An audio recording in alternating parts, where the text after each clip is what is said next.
Like this? Don't put your mouth on. Like this, Dad? Like this? Okay. Hey, everybody. My dad is the host of this program, and I'll let him talk to you about tying flies and aliens and mermaids and whatever in just a minute. But first, I wanted to ask all of you listeners out there a small favor. It's simple. Please don't litter. Why on earth would you do such a thing anyway? It makes you look dumb, it stinks, it hurts Mother Nature and all the living things, and it's just not cool, okay? Be cool. Don't litter. Me and the other kids want to enjoy the places that you're enjoying right now someday too. Don't take that away from all of us innocent children, okay? My dad's guest on this episode is doing something creative about it. You don't need to be creative at all. You just have to put your trash in the trash can. It's easy. It's easier than second grade. It's easier than putting up with the crazy little brother. It's easier than making a podcast, I bet. My dad acts like it's so much work, but he's a big baby. A giant 41-year-old baby that barely gets dressed for work and eats cereal for every meal. Did you know that he eats an ice cream cone every night? Okay, thanks for listening to me. Please enjoy the show and stop littering. I saw you eating ice cream, pal. Oh, don't you deny it. You were eating an ice cream cone. You were eating an ice cream cone. Oh, you're bad now. You're bad now, but you're eating an ice cream cone. And I saw you.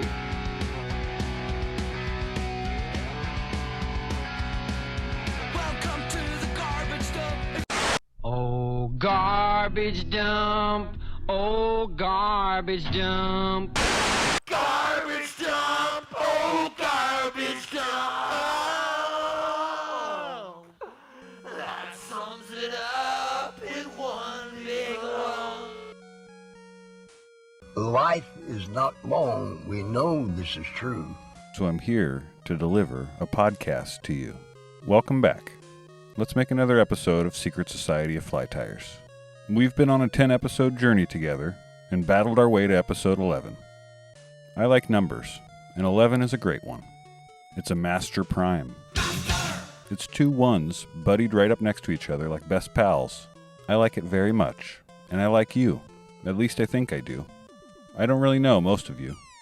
A couple of my friends listen. Hey dudes. Some of my family are bored enough to check out the show. Hi, Mom and Dad. And a few of you have reached out to say hello. But most of you are strangers, and you're going to stay strangers. Oh man, did I just set myself up for the perfect segue into some Stranger Things talk about the hit show's main character, 11? That would be topical, but no, I shan't. I will not. I won't. Nope. No way, Jose. What do you mean you're not gonna do it? Even though there is some heavy occult imagery going on in that show, hidden alongside the blatant references to MK Ultra, I will not. I will get to a few weird things related to the number 11 in my monologue because that's what I do around here. Not because you tell me to or want me to. You aren't my master. And I wouldn't do what you told me if you were trying to tell me to do something, okay? Anyways, it's time for me to switch it up again to satisfy my own wandering attention span. I'll get back to rivers at some point, and episodes about fly patterns too. Maybe even soon. I'm trying to let this new adventure I'm creating on the digital airwaves take me wherever it naturally goes. Kinda like a river would to a noob with a brand new drift boat. One of the episode themes I had mapped out when I was first thinking this show up was to highlight specific tying materials. I'm going to take a stab at that with my 11th guest, Brad from Project Litterbug. We're talking about a material he probably uses more than you or I do. Garbage. Yeah, trash. This is technically a material you can't even buy in a fly shop, and I don't think you can buy it online. I'm probably wrong about that, but not because it's exclusive. It's literally everywhere. Brad has carved out a niche for himself, tying flies that actually fish out of garbage dropped by disgusting litterbugs. Things like soda straws, Nerf darts, bottle caps, and Mylar balloons, just to name a few. Where do you suppose that grimy, grungy garbage goes? Brad turns it into flies. I hope none of my listeners are litterbugs. They can't be. If you listen to this podcast and you're a filthy litterer, I want you to turn this show off right now and delete your podcast app. You disgust me. Shame on you and your parents for not teaching you to throw away your trash in the proper bin. I actually don't think fly anglers are ever disgusting. They're all admirable people that impact society in positive ways only. They definitely wouldn't be constantly telling me that my podcast logo looks like a butthole. More specifically, a butthole being spread open by two hands. They definitely wouldn't be accusing me of doing it on purpose. My little brother made that for me, man. He had it specifically designed for me, motherfucker. Those are actually his hands in the logo. I mean, how dare you? How dare you? I have been flooded with hundreds of emails, comments, and DMs displaying a wide range of emotions. I've seen disgust. I've seen lighthearted humor. I've seen anger. I've seen hypersexualization. One listener quit the show altogether and said it made them too horny. It got so bad that they called into work for being too horny. So dangerously horny that they said they won't listen again until the logo's gone for good. Wait a sec. Maybe they would buy the logo from me if they like it that much. I bet they would pay top dollar, and I need the money. Yeah. It got me paranoid that my brother, who designed the logo, may have been pranking me this whole time and knew there was a butthole dead center in my podcast logo. Just kidding! You're on prank time! It wouldn't have been the most outlandish prank he pulled off for his own amusement. The first time we drove out to Texas together for South by Southwest, he decided to become a staunchly outspoken vegetarian just to hold it over the rest of the traveling crew while we tried to enjoy delicious local barbecue. He wanted to eat the barbecue too, but the joke was more important. He held strong and ate salads and pretended to be outraged every time we ate, mostly just to hear us tell the story years later. He couldn't wait for the next meal to satisfy his insatiable hunger for laughter at the expense of those closest to him. It's important to note that this fake vegetarian trip was actually a short tour for an old band of mine, a loop of shows that we booked to take us out to play at South by Southwest in Austin, Texas, and back to Northern California. I mention this because there is a gross synchronicity to tie in from that tour that will bring everything back full circle in just a moment. Our band's drummer had the misfortune of developing a pilonidal cyst not long before the tour. This is basically a giant ingrown hair type sore at the top of your ass crack, or bottom of your tailbone, right above your butthole. Drummers seem to get them more than the rest of us because they squish around on their fancy seats that they call thrones for an hour in their own sweat so often. Combine that with not showering as frequently as you'd like and sitting in a van for hours every day, and you have the perfect environment for a pilonidal cyst. It was really painful, but he saw a doctor before the tour who drained it and said that he could operate normally as long as he kept the wound clean and dressed. He decided he wanted to do the tour. That meant that I was blessed with the opportunity of, you guessed it, spreading his butt open to clean and redress his wound every night, like a real friend would. Well, I guess technically he spread it open while I cleaned and dressed it, and the rest of the band watched in horror. It was that important for me to play live music to empty rooms for no money for a couple weeks. What do you wanna do with your life? I wanna rock! Look, I'm going off on a different butthole tangent. I really don't think my brother made me a butthole logo on purpose this time. He definitely wasn't playing a joke on me and waiting to see how long until myself or a listener noticed.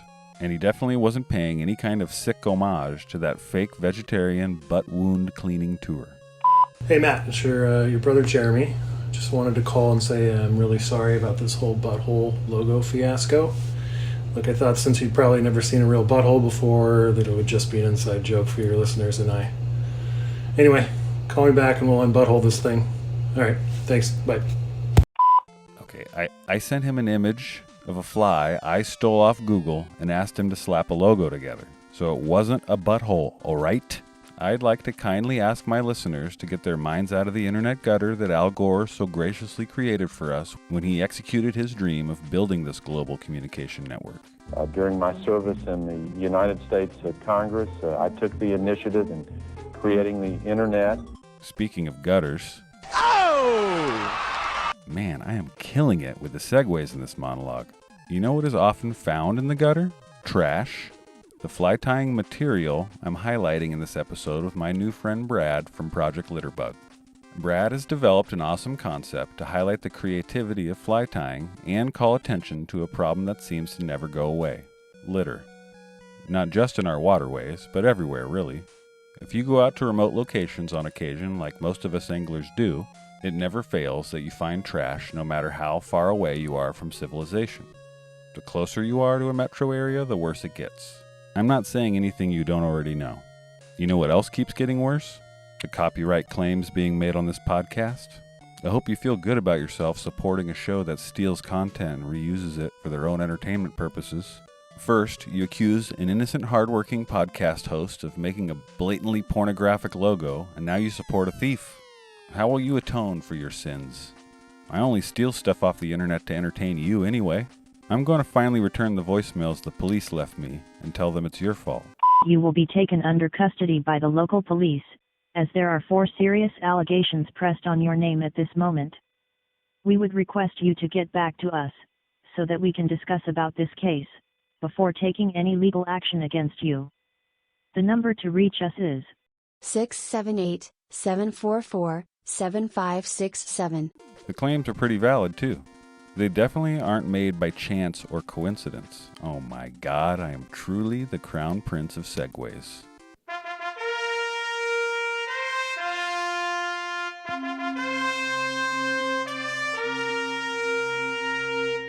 This is the 11th episode of my show. New Age believers often link 1111 with chance or coincidence. Has that ever happened to you? Has it, dude? Well, has it? Has this happened to you, man? When you look at a clock to check the time, do you often see it at 11:11? Was your change at the donut shop this morning $11.11? Some people take it as a sign of great importance.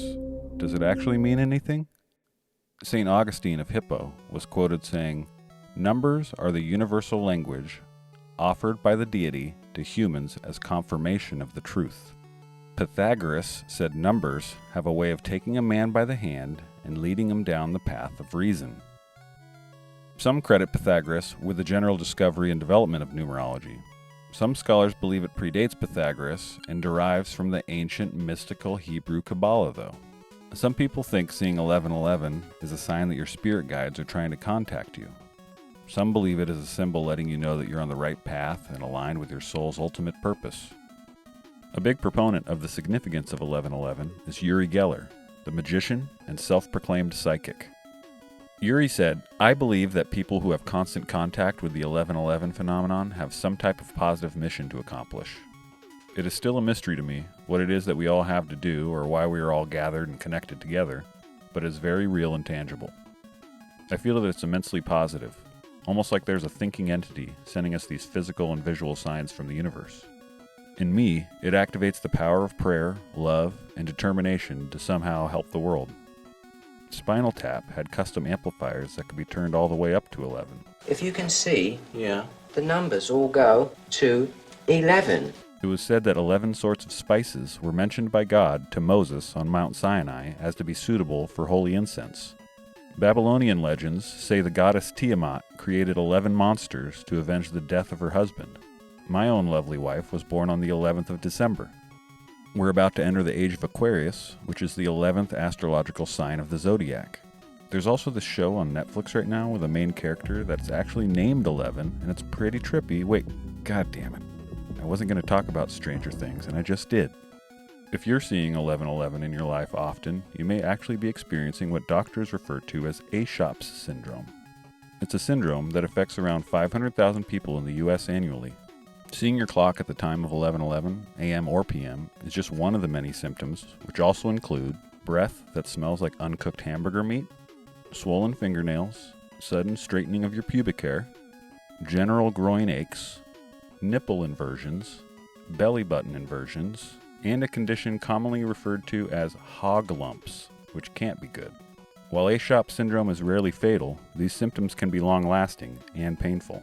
I joke, but I don't want to make fun of anyone's spiritual beliefs, however off the wall they may be. I feel like I may have even experienced the 1111 phenomenon in my life on a couple occasions. I love the woo-woo. I believe in a lot of it, and I want it all to be real. We already live in a world that is becoming more and more absurd every day. Let's turn the cartoon level up to max, to 11. Well, it's one louder, isn't it? Whatever wild meaning that the number 11 has, I hope it inspires people to activate their power chakra, or pineal gland, or whatever, and stop throwing their goddamn trash everywhere. Every time the clock strikes 11:11, pick up a fucking piece of trash and put it in the garbage can, you. Every time you're doing data entry at work and you come across a pair of 11s, I want you to loudly curse all litterbugs. Really let them have it. Say something like, "I hope you clean up your act, you disgraceful trash spreaders." Or maybe even something harsher than that. Maybe tell them to... Sorry. If anyone wants to argue about their littering, just tell them if they want to get rid of their trash, they should eat it like a real man. You're a real man, aren't you? Yes, I am a man. You love your country, don't you? Don't be silly. Of course I love my country. Then prove it by eating your garbage instead of putting it on your country's face, which is the ground. Yes, sir. Okay, sir, I won't ever litter again. If I were president, I would eliminate the death penalty for every crime except littering. Brad, from Project Litterbug, is doing his part to call attention to this problem, so don't curse at him. I hope you enjoy this coast-to-coast conversation between two dudes talking about making artificial fishing lures out of trash. Brad, thank you. Thank you, dude, for coming on the show and chatting with me. I know you're in Southeast Florida, which is being hammered. The state's being hammered by Hurricane Ian right now. And I want to say thanks for even doing this right now. And I hope things don't get too bad for you guys out there. How long have you been in Florida? So I actually spent the first 19 years of my life in Florida and then moved up to Southeast Georgia for 12 years. And I just got back to Florida last year. So a total of 20 years, but it's been broken up. So. Got it. Did you come back? Did you say you came back to the same place that you had spent time before? Or is it a new city? No, I was born and raised over in Fort Myers, Florida. So on the other coast. Now I'm in the Fort Lauderdale area. So is like this hurricane weather kind of like just oddly normal for you at this point? Like, yeah, it is. I mean, you can probably ask any Floridian. We pretty much don't bat an eye unless it's over a Category 3. It's just one of those things. Probably same for you, like with wildfires or earthquakes, where you keep your guard up and you do what you're supposed to, but it's still kind of like, yep, there it is. So.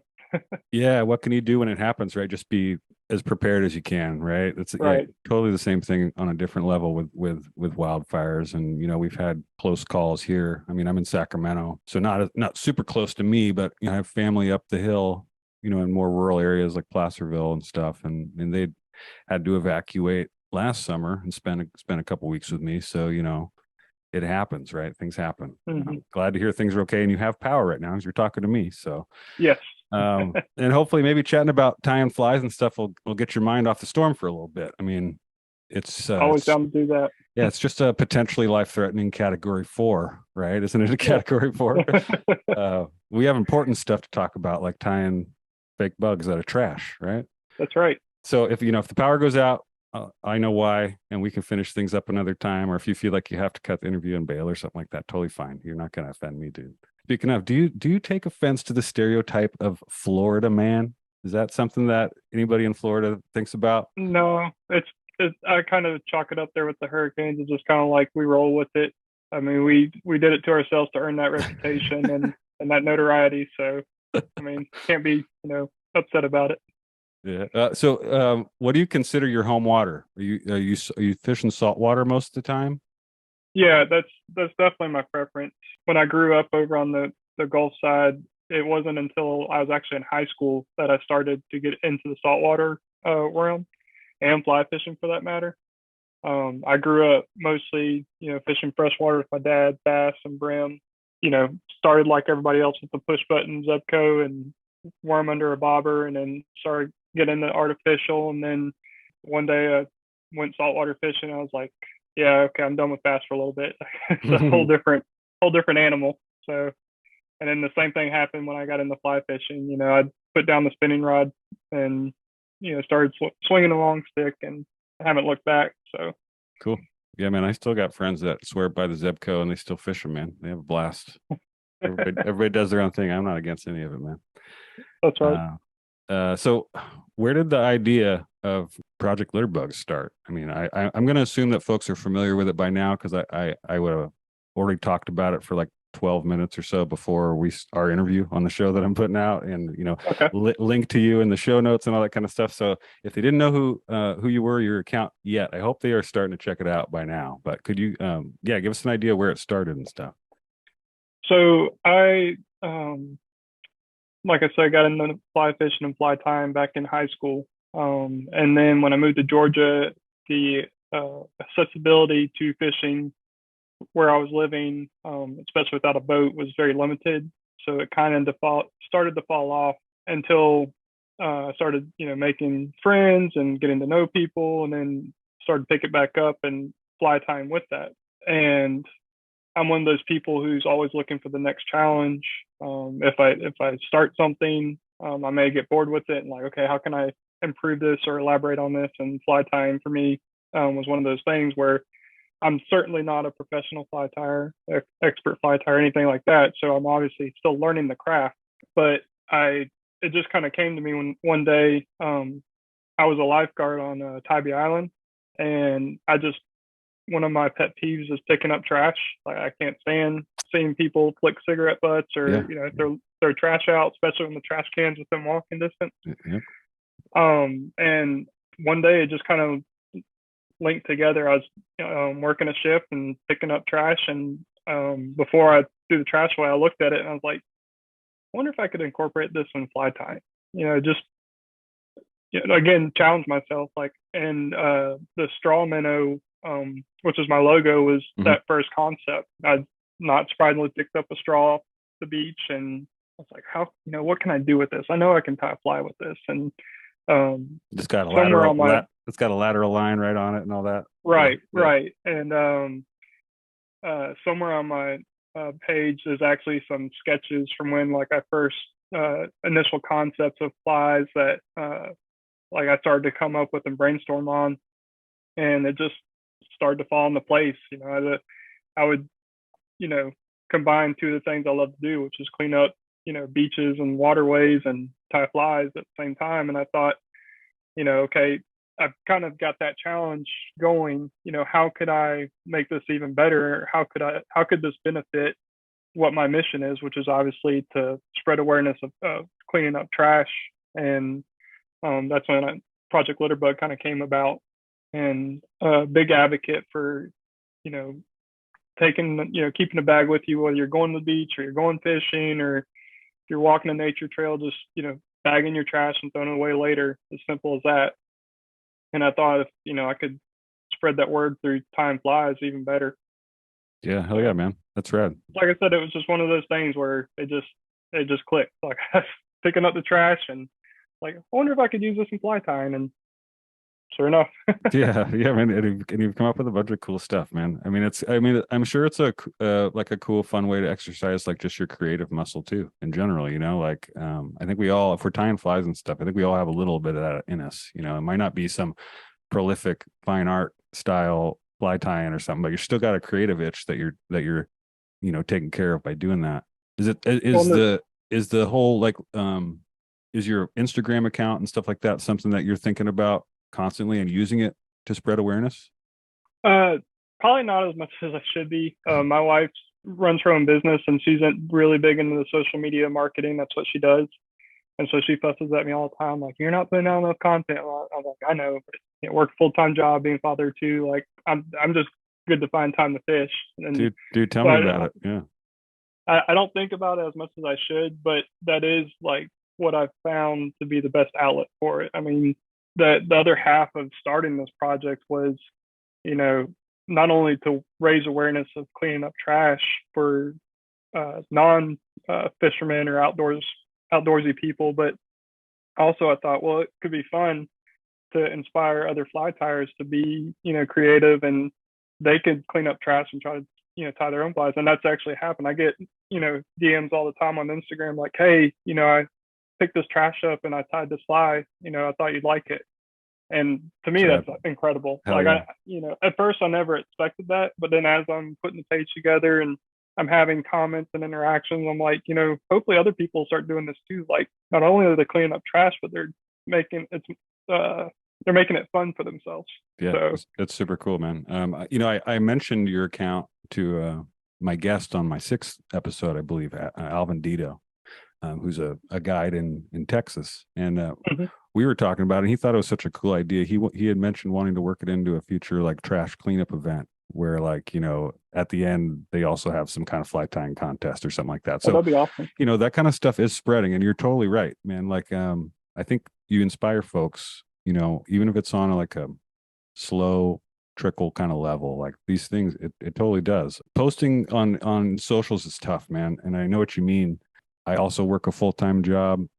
Wouldn't believe it, but I don't make any money off of this podcast. Like I'm sure you're not making any money off of Project Litterbug at this point. No, it's not that at all. And finding the time, I'm a dad too, like you, and it takes effort and stuff to do it. And so, like, I totally get it, man. And I try to do what I can to, I'm not spreading the same kind of conservation talk and stuff, positive stuff. I'm just trying to make people laugh and things like that. But today I am, because I'm helping spread the word about Project Litterbug, right? Well, I appreciate that. Yeah. So I think this probably changes as time goes on, but like, what's your favorite fly that you've tied? Is it the logo, or is it something else? Or so the logo, like, obviously has a place in my heart, because that's the foundation. But I'm a topwater guy through and through. And so when the most recent, or maybe not most recent, but one of the newer additions is the Nerf Dart Gurgler. And that, like, to me is one of my favorite ones to tie. Hell yeah. When we first lived down here, we lived in an area that had a little park, and a bunch of kids lived in the area. And that's how I ended up finding my first one or two. Well, then there's this other area of the park where it's like a miniature village, and I guess the kids would go there and have Nerf dart tournaments or something. And I ended up with a plastic bag full of Nerf darts, and I was like, awesome. Yeah. And as soon as, some of the trash I find, like, I see something and right away I'm like, I know what I'm doing with that. And for the Nerf dart, that's what it was. As soon as I saw the Nerf dart, I'm like, Gurgler. Like, you're through and through, I got it. You're set with gurglers and poppers for a year, for years. Yeah. Right? 100%. Are those ones you think, like, is it also like maybe the most likely to catch fish out of the patterns that you've created? That's a good question. I would say I probably have out of all my trashy flies, like, that's probably produced the most, and mainly just because I use them all the time. And down here in South Florida, I mean, we've got bass, peacock bass, largemouth bass, peacock bass, and cichlids and snook all in the same canal, and tarpon. Yeah, that's cool. And all those fish love gurglers, so it's sort of biased because I like to tie one on. But yeah, to answer your question, it probably has produced the most. Yeah, it's cool. I mean, it's a great example. I mean, I think maybe the straw or something is like a better example of using trash. I don't think people like think of Nerf darts, like piles of Nerf darts around. That's such a super creative and, like, obviously usable material. The reason you came up in conversation on that previous episode that I mentioned was because I was talking to Alvin about a fly he created, the Dito Popper, which is made, well, he found it from trash himself when he found a flip-flop in the river, and it was a perfect kind of foam and the perfect color for him, for what he wanted to do, and turned out to be a fly that he uses all the time and stuff like that. So yeah, the Nerf dart gurglers right there with it, man. It's a bright color foam that's sitting there right in your face, man. Yeah. Just bringing it back to, inspiring people to bring home garbage, when they go fishing, when they're coming back to the car or whatever it is, I don't know what it is for me. Like, I feel like I pick up more trash when I have a good day fishing. You know what I mean? Like I feel like I owe it back. Like, at least I gotta get something else, like, on my way back to my car. You know what I mean? That's just me. This might be kind of a sad question, but do you have any spots that you go to where you'll typically find something, maybe out of the ordinary, or a lot of stuff to try tying with? Like, is there something, or is that even how you find this stuff? So the beaches are definitely like my most productive location to pick up trash. And I mean, that kind of goes hand in hand because you're going to have the highest population there. On the times that I go on a canal or a lake or a pond or anything with my I've got a paddleboard, and anytime I'm out on that, like I find trash here and there, but it's typically more near the land where the water and the land meet versus out on open water. I mean, I find mylar balloons and cups and soda cans out on the water, but when I walk the beach, I mean, there's no doubt in my mind I'm gonna find cigarette butts, straws, cups, all that stuff. Now it depends on the beach too. Like the beaches I like to go to are less populated, which means less trash and usually more well kept.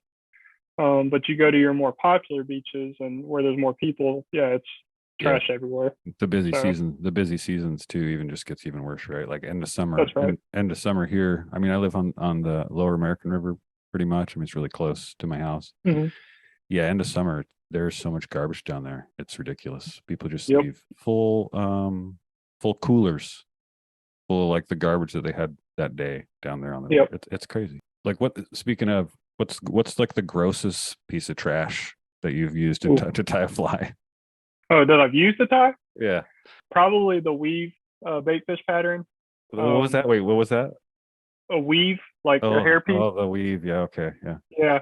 I tied a little bait fish pattern with that a while back. That's pretty gross. Yeah. Yeah, it was one of those things where I saw it and it was one of those pieces of trash where I'm like, I know what that is, but I don't know if I want to pick it up. And so I got some latex gloves, picked it up. All the trash I used, I wash with soap and water before I use it. I was going to ask kind you. of like redundant, or not redundant, but kind of silly to wash trash. But if I'm going to have my bare hands on it and time with it, like I want it somewhat clean. The weave was probably the grossest. But again, I picked it up with gloved hands, washed it with soapy water, and then made that bait fish pattern. So that's super cool. It's gross and super cool, man. I'll post a picture of that to go along with the episode. That's pretty cool. Yeah, I mean, I grew up on the beach too in Southern California, and so I mean, it's part of growing up there. Like that's part of even like the education system, right? They're teaching you about snipping the soda, the 6-pack container tops and stuff like that from a really young age. And I think most folks that grow up near the water like that have been taught how important it is to throw their garbage away. And I'm not really trying to blame tourists or anything like that, but it's definitely has more to do with people that don't spend a lot of time in using that resource, right? Right. And yeah, I mean, Project Litterbug is a really cool way to spread that kind of awareness. You're using stuff that you see every day, maybe not a weave. And I haven't found that I've seen some weird stuff. Like, I mean, maybe not so weird, but I went down to the river here and you probably couldn't use this stuff, but there's like 3 syringes and a bottle of computer duster, like floating right there. I mean, you never know, right? I mean, like you never know what, especially if it's a metro area, like where I live. Yeah, there's some stuff like, and it hurts sometimes to like not grab it, but if it's a really bulky item, for example, like one time my dad and I were fishing, actually in Mosquito Lagoon, and we found a whole trash can, like full size trash can, just sitting in this little lagoon area, this little cove area, and I was like, and it was like half buried in mud and underwater. And we were in we were in kayaks, so like, even if I wanted to grab it, we were in my John boat. I'm sorry. We were in a John boat, but even if I wanted to get it, I had no room for it. But like I said, it was half submerged and it hurt to leave that there. But you see stuff all the time where it's like, I don't want that there, but I can't do anything about it. Yeah, totally. Yeah, there was a giant, I mean, a lot of people float the American River and drink beer and party and stuff and do big party floats. And there was there was a float down there. I was fishing the other morning and there was a float abandoned, half popped or whatever, abandoned, floated to the side that was as big as my living room. It was like, like an 8-person deal, and they just obviously were like, this is staying here. Nobody wanted to haul it out. Right. But yeah, I couldn't have taken it, so hopefully somebody picked it up. Has there been like a regular material? I mean, looking at your flies, you're basically substituting garbage and stuff for regular materials. And has there been a material that you haven't been able to find a substitute for? That's a good question. I would definitely say any, I guess, I mean, I don't know really how to word it other than just say feathers. I mean, if it's a fly that you want to use, like feathers for part of the tail or as a wrap, I haven't been able to find any of that. Yeah, that's dubbing. tough. Yeah, I was able to replace dubbing with cigarette butts, which is with is messy the fiberglass in there? No way. Yeah, Oh, that's crazy. yeah. Okay. I've done that a few times. That was tricky. Obviously Nerf darts for foam. What did The you straws, do with that? If you back up to the cigarette butt, like were you coloring it with markers and stuff like that? And like No, I mean I haven't thought of that, but it would just be like I would unravel the cigarette butt and then just pull it just like if it was a pack of dubbing and just little sparses of it. Yeah. And then just, run it up my thread and then wrap it in and then, Wow. brush it out. Man, this is crazy. But yeah, feathers, to answer your original question, yeah, feathers I've not been able to replicate. So Yeah, this brings me to another question I had written down for you. Like, is it better or worse to lose a fly that you tie out of trash? So that's actually funny you ask because I'd say. I mean, you're technically throwing trash back in the river. Well, that's what I was going to say. About 6 months or so after I started this project, I had some troll on Instagram comment and basically say that, like, oh, wow, you're picking up the trash and throwing it back in the water. And thankfully, I had several people come to my defense who were okay, good. Like, back off, dude. Like, he's trying to do something good. And the one comment that stuck out the most was basically along the lines of, the fly tie material is majority of it's synthetic anyway. True. So if you think about it, we're throwing plastic or whatever material into the water anyway. Absolutely, man. So it's kind of the same thing. But that does suck. It's such a troll dumb thing to say. Like, I was going to ask you if you had any negative reactions to your account, and of course you have. That's the only one. Right? That's the only one. Well, that's good. So, but yeah, it does happen. I'll be transparent with you and everybody else. Like, it does happen where I've got a fly. The straw minnow is one of those patterns that I've been trying to tweak because every now and then I'll get a bass, after several bass to beat it up and the straw falls off. And I mean, it's cut down to, maybe an inch at most on some patterns, but still it's like that's contradicted everything I'm trying to do. And right. Yeah. I mean, I was going to say too. Oh, sorry to cut you off, dude. We weren't finished. I was just going to say the other day I was on the beach with my wife and I found a big, not big, but what looked like a plastic bag that held, food or something, just a really light plastic. I saw it and I had recently seen a post about the gummy minnow pattern. And it just kind of one of those things that clicked and I saw the plastic. I was like, oh, I can cut that out. I can fold it over just like a gummy minnow. And so I got home and started right away tweaking with it and, working on it and thought I had it good and secured to the hook. And the first bass that hit it over here near my condo, I brought it in and it was just like the resin, the UV resin and the hook. And I was like, oh man, the whole minnow was gone. So it does happen, but that's why I semi joke, but I look forward to research and development because I get to go out and try these flies. And one, do they swim right? Do they act right? But two, how durable are they? Because I certainly don't want to send out flies to people who ask for them or to use for myself, and then the trash just falls off back in the water. That negates everything. I was going to ask you if you fish them all. It sounds like you do. That's cool. Oh yeah, I try to. I've tied a variety of different target species like trout, muskie, saltwater, freshwater. So some of them I haven't tried out, but for the most part, yeah. If I tie a fly, it's typically for fish that I target, and so I'm quick to try it out and make sure it works. And if it doesn't, it's back to drawing board and I try something new. Cool, man. Yeah, it's interesting. It's an interesting question. I mean, my next episode, I'm going to dive into Flashaboo, which is Mylar, right? And as I was, looking into writing this episode and the interview for you and researching that episode as well, it was like kind of tying together. I'm like, you're finding Mylar balloons, using them to tie trash flies, and then there's a company manufacturing mylar in little fancy strips that we all love to use on every fly we got, right? And so I don't know, it was an interesting juxtaposition that kind of fell together like that. I've actually these two back-to-back episodes, you know.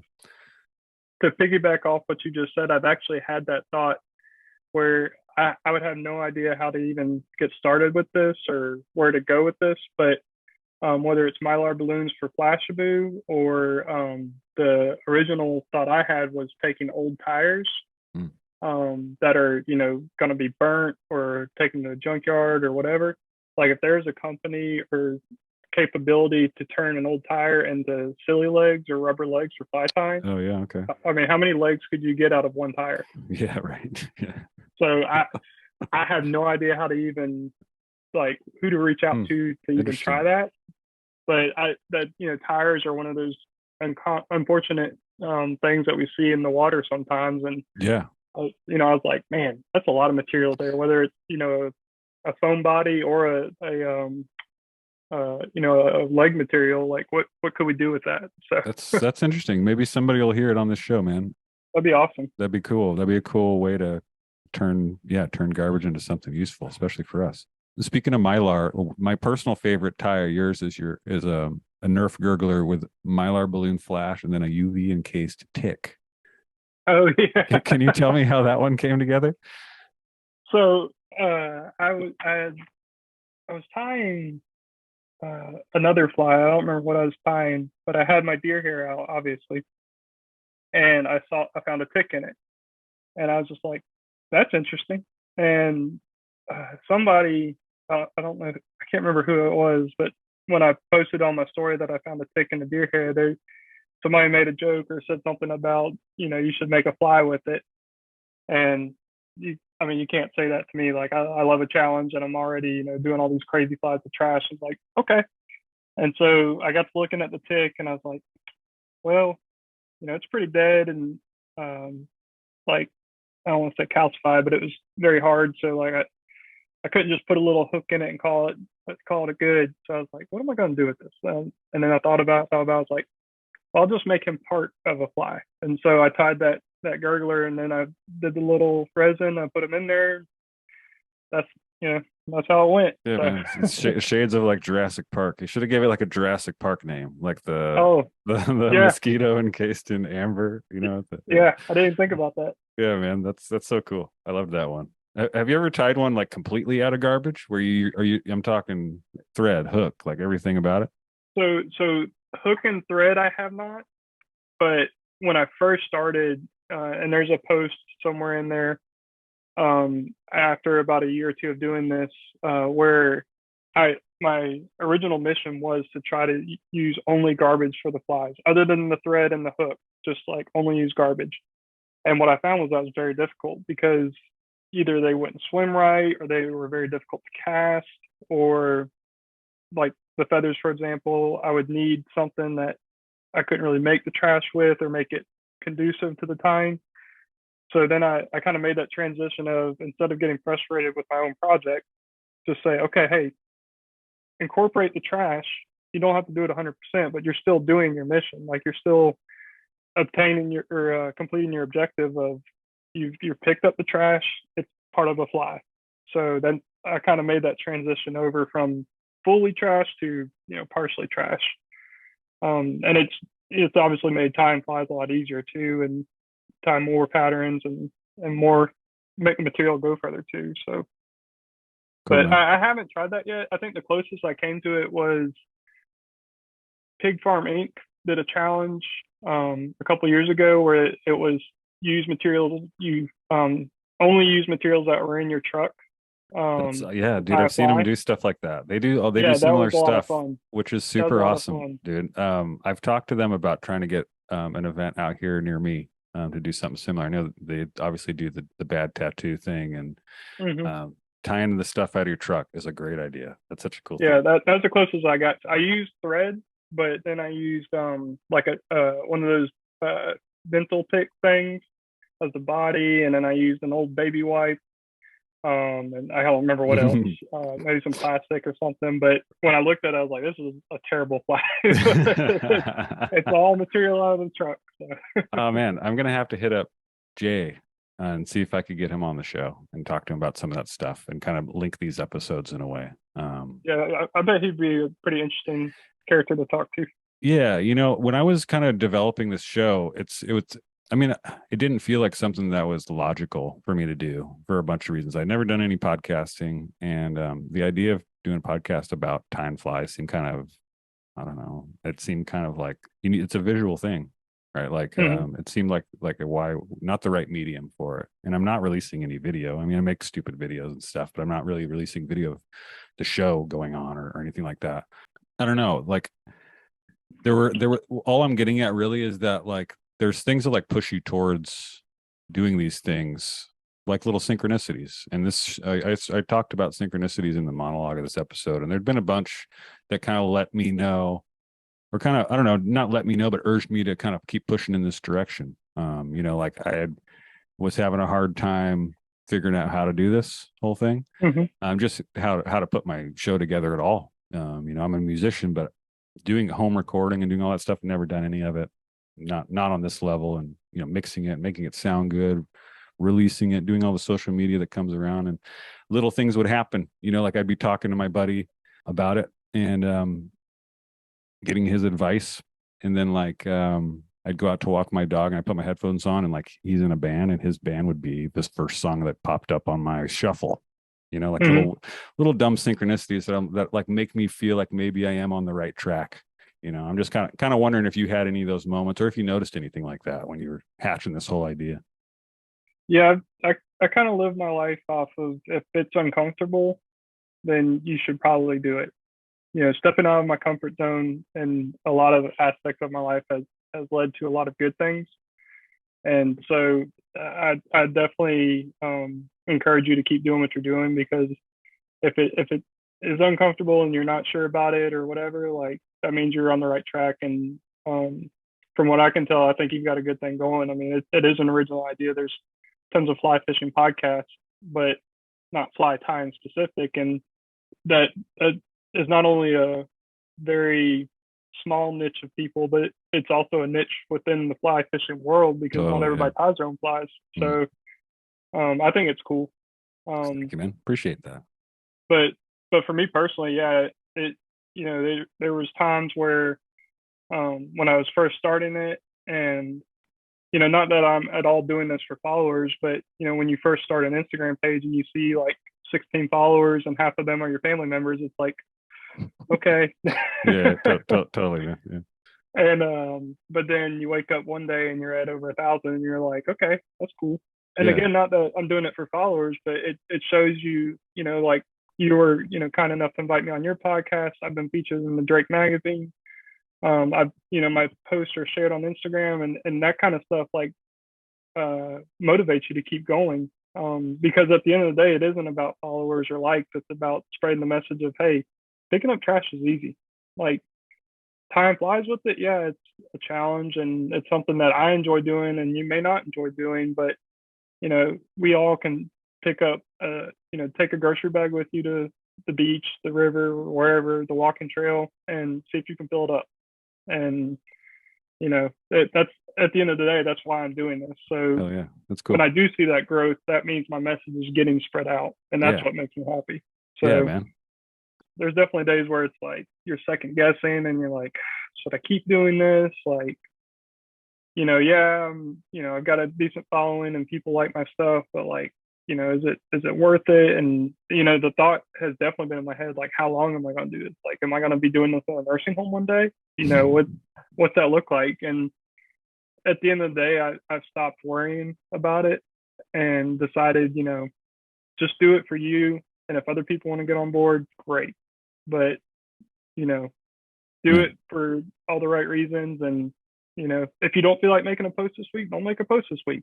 Yeah. If you don't tie flies this week, you don't tie flies this week. But, just try to keep it as natural as possible and stress-free as possible. Yeah. I like your outlook, dude. And, that's why I wanted to talk to fly tires. I mean, they seem like creative, unique people. And so far, everyone I've talked to has been cool and had cool stuff to talk about and unique outlooks on stuff like that. And I appreciate you, coming on the show. Happy to help spread the message at all, little by little, with my stupid show, which really has no like angle like that. It's just to meet people, introduce people to different stuff, different people, different places, and you said you don't know how long you'll be doing it, and I hope I have a little clamp vice in a nursing home when I'm 75, 80, that I can still craft up some stuff with my arthritic hands. We'll see what happens, man. What flies are you tying these days that aren't garbage? What are you tying up? Like what are some common patterns for you?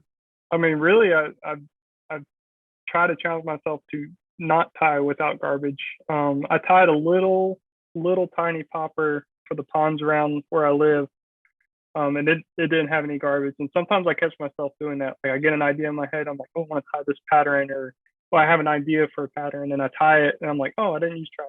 Oh well. But generally speaking, I try to, even if it's like one. Like today, I tied a couple of sculpting fiber bait fish patterns, and there's a couple of guys I follow on Instagram that have got that down to an art, and they crush it. And so I really like the patterns, but it's one of those patterns that it's just sculpting fibers. So how do you incorporate trash in that? So I don't know if you can see that, but using Mylar balloon, I just put a little piece of flash in there just for a little pizzazz, and just so I can say it's a trashy fly. There you go. I guess I didn't pick that up. Maybe I had missed that, following you over the years and reading about you and stuff, that you try to tie all your flies with some type of trash in there. I don't think I picked that up. That's cool. That's a cool way to do it too, man. Like have a thing, that's inspiring in itself and adds to the challenge. I love it. Yeah. The challenge for me at this point is how much trash can I use in one fly, let alone just make sure I'm using trash in a fly. But, sometimes I get away with, using 2 or 3 different pieces of trash, or sometimes it's just one. For the Nerf gurglers, sometimes I put some Mylar balloon in the tail, and then the Nerf dart for the body and the head. And then sometimes it's just a Nerf dart and just let it roll. So I saw a cool program from one of your local beaches, I think, that you posted about. It was like a local public works had put up like a bucket station, similar to one that you might see for like borrowing like free life jackets at the river or something, or the lake. But it was buckets to pick up trash. Yeah. Do you know how someone could make something like that happen at their local water? Do you know anything about those programs? I haven't, and it sounds similar to where you live, where the cleanup mentality is pretty strong. They have the program through the city, the buckets like you saw, and then I think it's keep Miami clean, or keep Miami Beach clean. There's a large Instagram page for one of the local beaches, and they do cleanups all the time. It's Clean Miami Beach. And then there's another one in this area that they just kind of created their own organization and just spread the message, and hey, we're going to be here cleaning up this beach on this date, this time. If you want to show up, great. If not, it's fine. And that's cool. They go out there and pick up the trash. As far as the bucket program, I think that is through the city. So it's just really cool to see a government organization put something like that out there, because it's so simple. I mean, it's minimal cost, minimal effort. Like you hang some buckets and a sign and call it good. And it encourages people just by being there. Yeah, exactly. Sure. Like, sometimes it's just out of sight, out of mind. But when you put it in their face next to the trash can, they're like, oh, yeah, I can take a bucket with me with my, cooler, my towel, and and make an activity of it. Tell your kids, hey, first one to fill up the bucket gets an ice cream. Something like that. Yeah, totally. It's that easy. I tell you what, my kids loved your account. I was showing them pictures, and I saw that your kids have been contributing, bringing you stuff to tie flies with and stuff. That's awesome, man. My 5-year-old, every time we see like a bottle cap or something, Yeah. he's like, "Daddy, you can get that for your flies." I'm like, "Okay."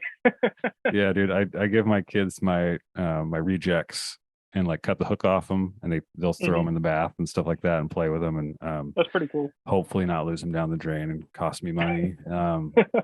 But it's cool to see them work too, like see like how things work, just as my little test subjects. Right. I love the creative conservation angle of Project Litterbug, and like I said, as someone who grew up at the beach and spends a lot of time, as much time as possible at the water, litter in those places like really bothers me even more than other places, especially trash obviously left from anglers. Are there any like other litter centric type conservation programs or events that you want to shout out? One that I wanted to bring up myself that I found pretty interesting is the Sea Bin project. I'm not sure if you heard about that. I have not. I'll link to it in the notes of the show too. But Okay. the Sea Bin's kind of like it's a trash skimmer, and it's designed to be installed in like the waters of marinas and yacht clubs and ports, and any body of water with a calm environment. So, like the unit acts as like a floating garbage bin, and it skims the surface of the water by pumping water into the device. I have seen that. Yeah, it's pretty cool. Yeah. I mean, I'll link to the Instagram account and stuff like that if anybody wants to check it out. But yeah, do you have any other unique, interesting things that you want to call out on this? So, I mean, I follow several pages like keep New Smyrna Beach clean, keep Miami Beach clean, clean my water is a page out of I can't remember where they're out of. It's an actual environmental conservation organization though, and they're constantly doing water cleanups. I think clean this beach up is another one. Oh, it's the Plastic Fisherman is another one. They're really cool. They're the ones that I think organize that are near here, and they do beach cleanups all the time. Cool. But at some point they'll put their trash together and take a picture of a fish. I'll try and make find a little that. art with it. Yeah, I'll try and find that and link to it in the notes too. That's super cool. Plastic Fisherman. But yeah, there's several of them that I'm sure to follow and always give shout outs to and like their stuff. Yeah, if you think of any more, shoot me a note. I'll include them in the notes too. Okay. You're not to totally change the subject, but I have a couple other questions before I let you go. No, you're good. You also have one of my favorite weird landmarks and stories not too far from you, the Coral Castle. Yeah, like I said, I think you're in Hollywood, Florida, or somewhere near there, right? And it's about an hour south of you in Homestead. Are you familiar with this story? I know where Homestead is, but I'm not familiar with the landmark. Oh, the Coral Castle, man. This guy built a landmark out of coral rock for I want to say his dearly departed wife, and like a showing of love for his wife, or I could be getting that wrong. It might be somebody who like left him and he was lonely and built. I can't remember the story behind it now, even though I told you it was one of my favorites. It is one of my favorites because the landmark is super cool. So check that out if you haven't heard of that. Google it, or I'll send you a link when I get off the Zoom with you here. Florida's famous for some cool cryptid creatures too. You got the skunk ape. You got the six-legged wampus cat. Have you heard of that one? I've heard of the wampus cat, but not the six-legged one. I read about a six-legged wampus cat, and like that's what the wampus cat is, like a six-legged weird mountain lion type cat or something like that. Oh, okay. Yeah. You also have Hog Kong. You ever heard of Hog Kong? I've heard of Hogzilla, but not Hog Kong. different pig, different hog. Hog Kong is a Florida specific, apparently. and I had never, because I had heard of Hogzilla too, which I think it's not in Florida, right? I want to say Arkansas or something. Yeah, I think it is Arkansas or somewhere else. Yeah. Anyway, another giant pig. I take it you haven't seen any of these things yourselves. No, seen a lot of strange people, but not a lot of strange animals. Right. So. You got the Florida sea devil also. You heard of that one? I have not. Okay, we're gonna have to research some of this stuff, man. This is like local lore. You should know this. You're right. I should be more up to date on this. So, have you had any paranormal experience? Anything weird? You said you've seen a lot of weird people, but have you had any weird experiences in your life that you'd be willing to share? Something I can think of. Don't feel obligated. I mean, like I asked that question to all my guests, and most of them don't have anything. But every once in a while, anytime I catch a fish, I think it's a paranormal, phenomenon. I love that, dude. That's too cool. We're gonna end it on that note. Okay. Thank you for chatting with me, dude, especially during a hurricane. Yeah, no problem. I'm sending good vibes from the West Coast and hoping everything's all right. You had power the whole time, so that's good. We need more. Yeah, we need more rain out here, and other places do too. So I wish we could somehow divide that storm up into manageable portions and distribute it where it's needed most. I would send you all the rain you needed because we've had plenty of it. Instead of just dumping it on you guys out there. So I've already told you that I love what you're doing, and I'll be following along. I hope my listeners do too. Be safe out there, dude, and thank you. Thank you. I appreciate it. Brad is great, right? He's out there casually setting a great example for everyone with an artistic and fun reminder to pack it out and pick up your trash. Maybe even some trash other people left too. He also ties this all in, pun intended, to a hobby he loves, and I love, and you probably love too if you're still listening to this podcast. If you haven't found him on Instagram yet, I'll link to his profile in the show notes along with a bunch of other stuff. I bet he saw his clock hit 11:11 a whole bunch of times while he was putting the concept of Project Litterbug together. It's just too perfect. There may or may not be anything to the 11:11 phenomenon. Who's to say either way? If you think about it, it's really just a small synchronicity to see a clock hit a certain time of day regularly. I tend to give some importance to those synchronicities when I notice them, though. My buddy told me once he kept seeing the clock hit 1234 or 1234. Then I started seeing it too. Can a silly numeric synchronicity be contagious? That doesn't make any sense at all. If we are living in some type of simulation, which is a concept that seems strangely more believable as time goes on, then we're really just actors on some sort of cosmic stage, and these synchronicities could be some kind of Easter egg leading you along the road of manifesting your own reality. You are not a body. You have a body. This is just a suit of clothes, a costume you're wearing right now to play this part, this role in this stage play that you're involved in. Everything is an illusion. Nothing is real. I've had people go through the death experiences, and after they've died and they're on the spirit side, they look back at the life and they'll say, it was just a play. I'll try and manifest my future reality right now and tell you all that I hope that someday this podcast has a large enough reach that I can start organizing my own river or beach cleanup events and gather enough people to make a real difference. In the meantime, I'll do my part and pack out my own trash and try to grab a few pieces of some shitty Litterbug stranger's trash on my way back to the car after fishing. I urge you to do the same. If karma is real, and I believe it is, you'll be paid back for your deed. Maybe the fish will respect you more and throw themselves at your feet without even taking a munch on the stupid fake bug you tried to fool them with. You won't even have to net them. The fish will just stare at you from the shallow water at your feet, and you'll stare back at them and meet on the same weird level for a brief moment before you both go your separate ways. One of you to a beautiful river, and the other one back home to sit down behind a keyboard to tell me my logo looks like a butthole. Fuck you. Thanks for listening, and stick around for some words about organizations that do good things for the right reasons.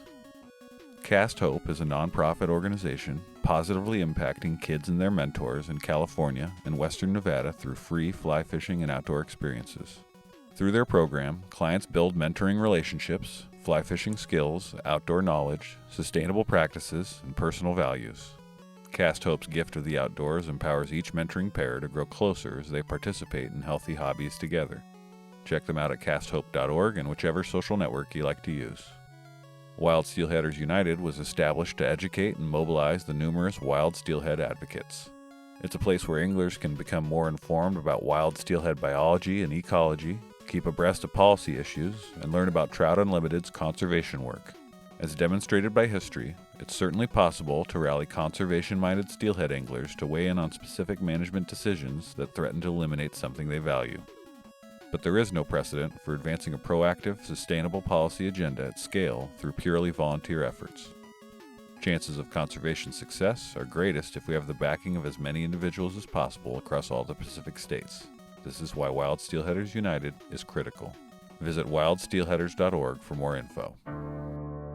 This episode of the Secret Society of Fly Tires is brought to you by 1-800-FISH-TIPS. 1-800-FISH-TIPS is a 24-hour hotline staffed by licensed professionals who are dying to answer any questions you may have about fly fishing, fish grilling, fly catching, or whatever else. Call today and ask them anything you want. You can even ask them super personal stuff. I don't care. Call 1-800-FISH-TIPS today by picking up your phone and then dialing 1-800-420-6969 and then wait for 6 beeps. Then enter your credit card number and hit the pound sign. Then enter your birth date and your height in inches. Then wait for 2 beeps. Then press 9. Then you'll hear a loud click, but don't hang up. This was just a test of your gumption, of your courage. Stick with it and you'll hear another 30 or 40 loud beeps, and then somebody will answer your call in the order it was received. Call now. Please note that this is not a real advertisement, and the company, brand, entity, or product mentioned in the preceding ad in no way endorses, agrees with, or knows about this podcast.